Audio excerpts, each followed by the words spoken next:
अस्सलाम वालेकुम friends and students. मैं उम्मीद करता हूँ कि आप सब खैर वाफियत से होंगे। तो आज का हमारा टॉपिक है कॉन्फ्लिक्ट रेजोल्यूशन, यानी कि तनाज़ात का हल। इसका मतलब है लड़ाई झगड़ों, तलख़ कलामी या कोई भी ऐसी सिचुएशन में जो उसका सोल्यूशन है उसको कहते हैं कॉन्फ्लिक्ट रेजोल्यूशन। अब कहीं भी ऑफिस हो या घर पर कहीं पर भी हो तो ये लड़ाई झगड़े तनाज़ात होते रहते हैं और उनको सॉल्व करना असल में बहुत बड़ी बात है। और जो कि कॉन्फ्लिक्ट रेजोल्यूशन अपने आप में एक स्किल है, यानी कि तनाज़ात का हल करना जो इस शख्स इसके पास होती हैं, जिस शख्स के पास उसकी बहुत वैल्यू होती है, यानी कि वो किसी भी किस्म की तलख़ कलामी इस तरह की सिचुएशन को हैंडल करने में माहिर होता है। Conflict resolution is the process of addressing disagreements in a peaceful and constructive manner. Conflict resolution यानी कि तनाज़ात का हल, इज़ है द प्रोसेस यानी कि अमल, ऑफ एड्रेसिंग, ऑफ का मतलब होता है का, की या के, तो अकॉर्डिंग टू कॉन्टेक्स्ट इसका हम यूज़ करते हैं। एड्रेसिंग, एड्रेसिंग का वैसे मतलब होता है मुखातिब करना, ख़ताब करना, और यहाँ पर है हल करना। डिसएग्रीमेंट्स यानी कि इख्तलाफात या तनाज़ात को इन इन अ पीसफुल यानी कि पुरअमन तरीके, एंड और कंस्ट्रक्टिव यानी कि तामीरी, मैनर यानी कि तरीका या अंदाज। Conflict resolution is the process of addressing disagreements in a peaceful and constructive manner. तनाज़ात को हल करना एक पुरअमन और तामीरी अंदाज में इख्तलाफात को निपटाने का अमल है। It involves identifying the root cause of a dispute, understanding the perspectives of all parties, and working toward a solution that benefits everyone. It involves, इसमें शामिल होता है आइडेंटिफाइंग यानी कि शनाख्त करना, द रूट काज यानी कि बुनियादी वजूहात को तलाश करना। रूट कॉजेज़ बुनियादी वजूहात यानी कि मेन जो वजह है उसको तलाश किया जाता है। ऑफ डिस्प्यूट, ऑफ के एक डिस्प्यूट तनाज़ा या झगड़ा। अंडरस्टैंडिंग मतलब समझना, द पर्सपेक्टिव्स नुक्ता नज़र। Of all parties, of all यानी कि तमाम, पार्टीज़ फरीक, एंड और वर्किंग मतलब काम करना, टुवर्ड की तरफ या की जानब, आ सॉल्यूशन एक हल, दैट बेनिफिट्स जो फ़ायदा देता है, जो फ़ायदा पहुंचाता है, एवरीवन हर एक को या सब को। It involves identifying the root causes of a dispute, understanding the perspectives of all parties, and working toward a solution that benefits everyone. ये अमल इख्तलाफ की ये अमल इख्तलाफ के बुनियादी असबाब की शनाख्त, तमाम फ़रक़ीन के नुक्ता नज़र को समझने और सब के लिए फ़ायदामंद हल की तरफ काम करने पर मुश्तमिल है। इफ़ेक्टिव कॉन्फ्लिक्ट रेजोल्यूशन, इफ़ेक्टिव यानी कि मौसर या असर रखने वाला, कॉन्फ्लिक्ट यानी कि तनाज़ा, लड़ाई झगड़ा, रेजोल्यूशन हल करना, उसका solution, requires clear communication, empathy, patience and respect. Requires यानी कि मांगता है, क्लियर कम्युनिकेशन साफ बातचीत, एम्पैथी यानी कि हमदर्दी या एहसास, पेशेंस मतलब सब्र, एंड रिस्पेक्ट और एहतराम। Effective conflict resolution requires clear communication, empathy, patience and respect. मौसर तनाज़ा हल करने के लिए साफ बातचीत, हमदर्दी, सब्र और एहतराम ज़रूरी है। Listening actively to others helps reduce tension and prevents misunderstandings.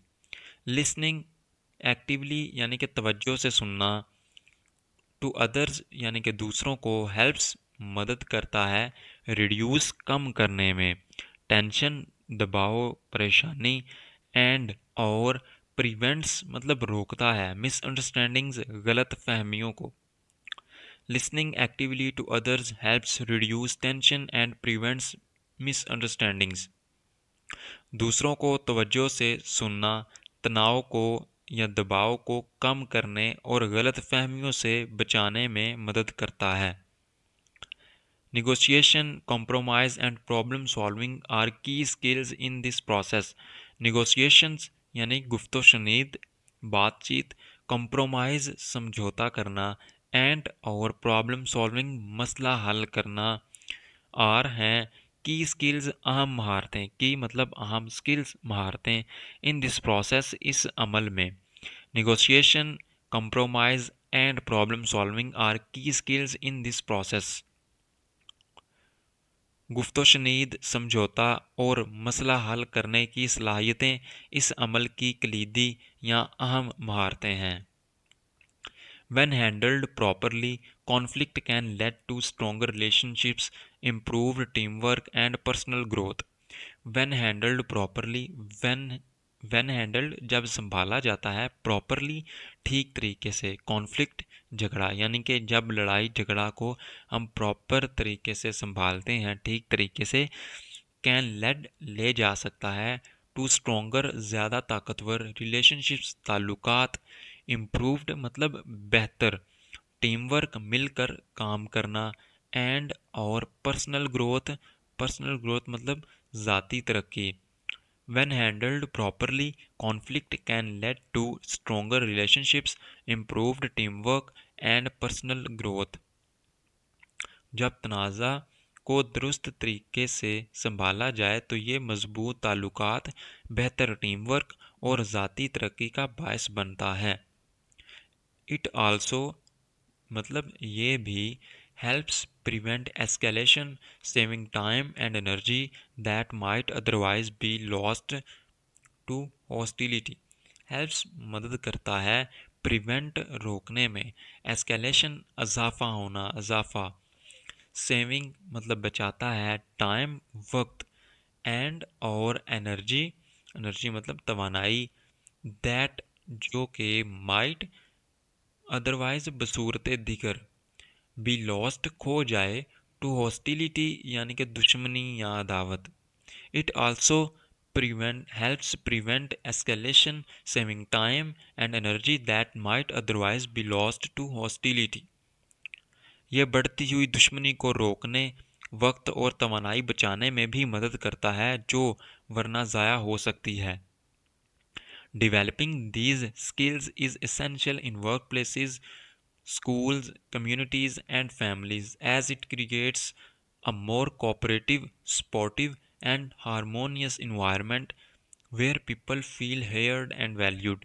Developing तरक्की देना these skills इन महारतों या सलाहियतों को is essential लाजमी है in workplaces इन मतलब में वर्क प्लेसेस काम की जगहों लाइक ऑफिसेज, स्कूल्स यानी कि स्कूलों में, कम्युनिटीज़ मतलब बरादरियों या कम्युनिटीज़ में, एंड फैमिलीज़ और ख़ानदानों में, एज इट क्रिएट्स एज जैसे कि ये पैदा करता है, मोर ज़्यादा कोऑपरेटिव ताउन, सपोर्टिव यानी कि मददगार या सपोर्ट करने वाला, एंड और हारमोनियस हम आहंग या पुरसकून, इन्वायरमेंट मतलब माहौल, वेयर पीपल जहाँ लोग फील लोग महसूस करते हैं, पीपल फील लोग महसूस करते हैं, हेयर्ड सुने गए, एंड वैल्यूड मतलब एंड और काबिल कदर अहम, वैल्यूड मतलब काबिल कदर या अहम.